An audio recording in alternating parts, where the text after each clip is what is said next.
Several years ago, the haunting saga began, a recurring nightmare that seemed to have no end.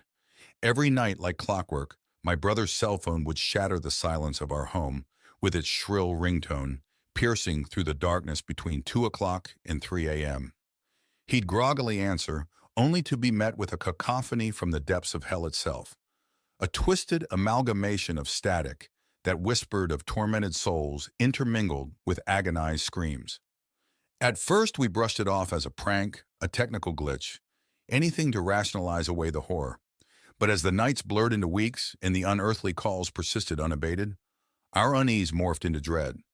My brother, driven to the brink of madness by the relentless onslaught of terror, made the desperate decision to change his number, seeking refuge in the promise of silence.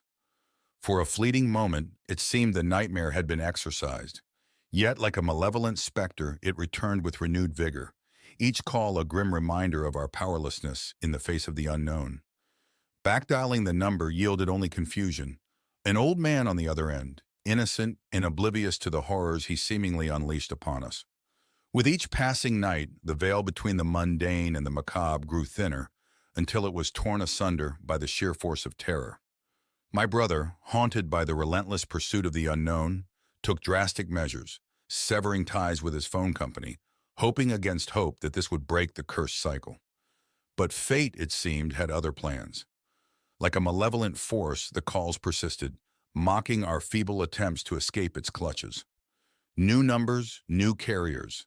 None could shield us from the unrelenting onslaught of horror that stalked us in the dead of night.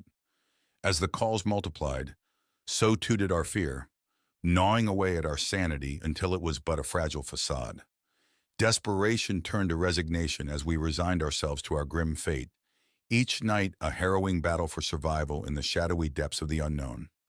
Then, just as suddenly as it had begun, the nightmare ended, leaving us breathless and bewildered in its wake.